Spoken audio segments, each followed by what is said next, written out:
सुबह के करीब 8 बजे का वक्त था। नोएडा की सड़कों पर हर दिन की तरह भीड़ तो थी, लेकिन आज कुछ अलग था। हवा में एक अजीब सा तनाव था। लोग जल्दी जल्दी अपने काम पर जा रहे थे, लेकिन कुछ चेहरों पर डर था और कुछ पर गुस्सा। किसी को अंदाज़ा नहीं था कि आज का दिन इतना भारी पड़ने वाला है। नोएडा के इंडस्ट्रियल एरिया में, जहां हज़ारों मजदूर रोज़ काम करने आते हैं, आज वहां माहौल बिल्कुल बदल चुका था। कुछ मजदूर गेट के बाहर खड़े थे, हाथों में कागज़, चेहरे पर गुस्सा, और उनकी आंखों में साफ दिख रहा था अब बहुत हो चुका है। शुरुआत छोटी थी, बस कुछ लोगों ने अपनी बात रखने की कोशिश की। हमें हमारी मेहनत का पूरा पैसा चाहिए, ओवर टाइम का हिसाब दो। लेकिन जब उनकी आवाज़ अनसुनी की गई, तो वही आवाज़ धीरे धीरे एक भीड़ में बदलने लगी। देखते ही देखते गेट के बाहर खड़े मजदूरों की संख्या बढ़ने लगी। 10, 50, 100 और फिर सैकड़ों। अब ये सिर्फ कुछ लोगों की बात नहीं थी, ये एक गुस्सा था जो हर चेहरे पर साफ दिख रहा था। और फिर पहला नारा लगा, हमें हमारा हक चाहिए। एक आवाज़ उठी, फिर दूसरी, और कुछ ही पलों में भीड़ अब काफ़ी बड़ी हो चुकी थी। नोएडा के उस इंडस्ट्रियल इलाके में सैकड़ों मजदूर जमा हो गए थे। पुलिस सामने खड़ी थी और दोनों के बीच सिर्फ कुछ कदमों की दूरी थी। पुलिस बार बार समझाने की कोशिश कर रही थी कि शांत रहो, बात से हल निकलेगा। लेकिन अब हालात बदल चुके थे। भीड़ अब सुनने के लिए तैयार नहीं थी।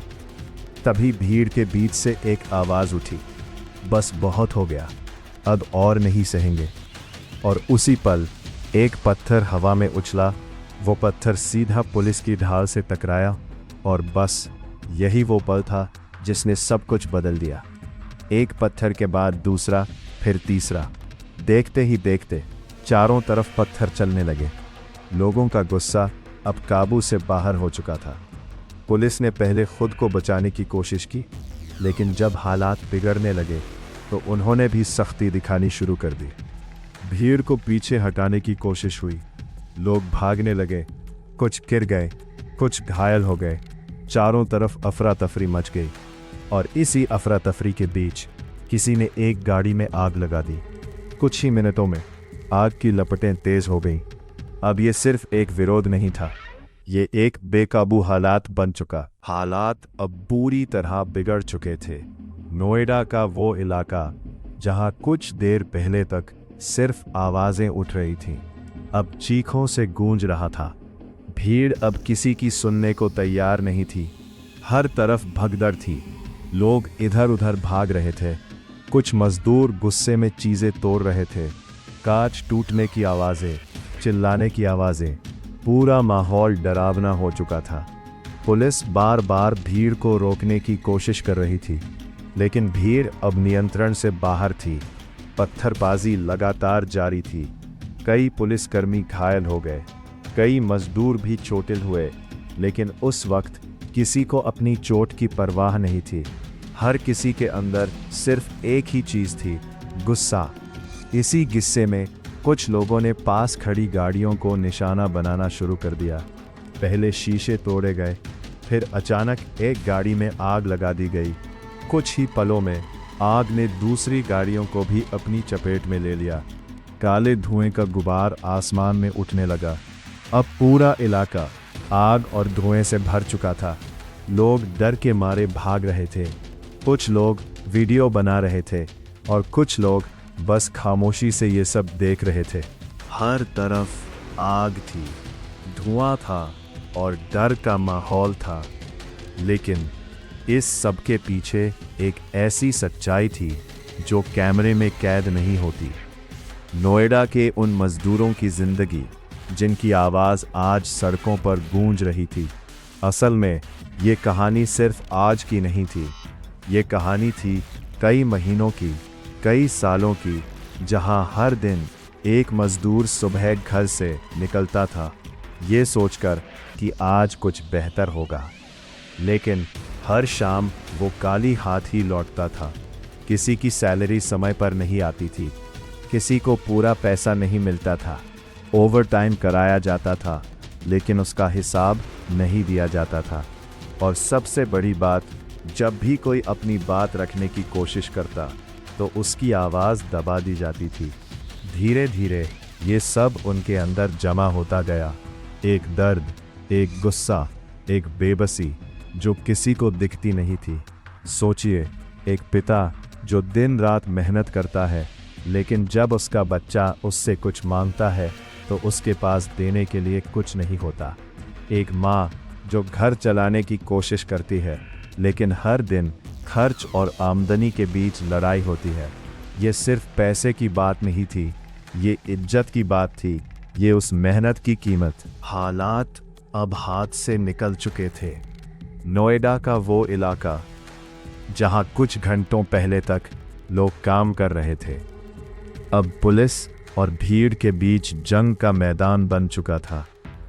पुलिस ने पूरे इलाके को घेर लिया, चारों तरफ बैरिकेडिंग कर दी गई। किसी को अंदर जाने की इजाज़त नहीं, किसी को बाहर निकलने की नहीं। सायरन की आवाज़ें लगातार गूंज रही थीं। ऊपर से अधिकारी हालात पर नज़र रख रहे थे, नीचे ज़मीन पर पुलिस हालात संभालने की कोशिश कर रही थी। लेकिन भीड़ अभी भी शांत होने को तैयार नहीं थी। कुछ लोग अब भी नारे लगा रहे थे, कुछ गुस्से में पुलिस के सामने खड़े थे। पुलिस ने आखिरी बार समझाने की कोशिश की कि पीछे हट जाओ, नहीं तो सख्ती करनी पड़ेगी। लेकिन जब भीड़ नहीं मानी तो पुलिस को मजबूरन कड़ा कदम उठाना पड़ा। भीड़ को पीछे धकेला गया, कई लोगों को हिरासत में लिया गया। धीरे धीरे हालात को काबू में लाने की कोशिश तेज कर दी गई, लेकिन इस सब के बीच कई लोग घायल हो चुके थे, कई परिवार डर के साए में थे। और सबसे बड़ी बात, अब ये मामला सिर्फ सड़क तक सीमित नहीं रहा था, ये प्रशासन तक पहुंच चुका था। मीटिंग शुरू हो चुकी थी। धीरे धीरे हालात काबू में आने लगे। नोएडा की सड़कों पर फैला हुआ धुआं अब कम होने लगा था। भीड़ भी धीरे धीरे छंट रही थी, लेकिन जो कुछ हुआ था उसका असर अभी भी हर चेहरे पर साफ दिख रहा था। किसी के कपड़े फटे थे, किसी के चेहरे पर चोट के निशान थे, और कुछ लोग बस खामोश खड़े थे, जैसे सब कुछ खो दिया हो। पुलिस अब भी वहां मौजूद थी, हालात पर नज़र रख रही थी, लेकिन अब शोर कम हो चुका था। और इसी खामोशी में एक सवाल गूंज रहा था, क्या ये सब खत्म हो गया, या ये सिर्फ एक शुरुआत है? एक ऐसी शुरुआत जहां मज़दूर अपनी आवाज़ उठाना सीख चुके हैं, जहां वो अब चुप रहने वाले नहीं हैं, क्योंकि ये लड़ाई सिर्फ सैलरी की नहीं है, ये लड़ाई है अपने हक की, अपने सम्मान की, उस मेहनत की जो हर दिन पसीने में बहती है, लेकिन उसकी कीमत कभी पूरी नहीं मिलती। आज जो कुछ हुआ वो गलत भी था और कहीं ना कहीं ज़रूरी भी, क्योंकि जब इंसान को बार बार दबाया जाता है तो एक दिन वो आवाज़ बन जाता है, और जब आवाज़ उठती है तो वो सिर्फ सुनाई नहीं देती, वो बदलने की ताकत रखती है।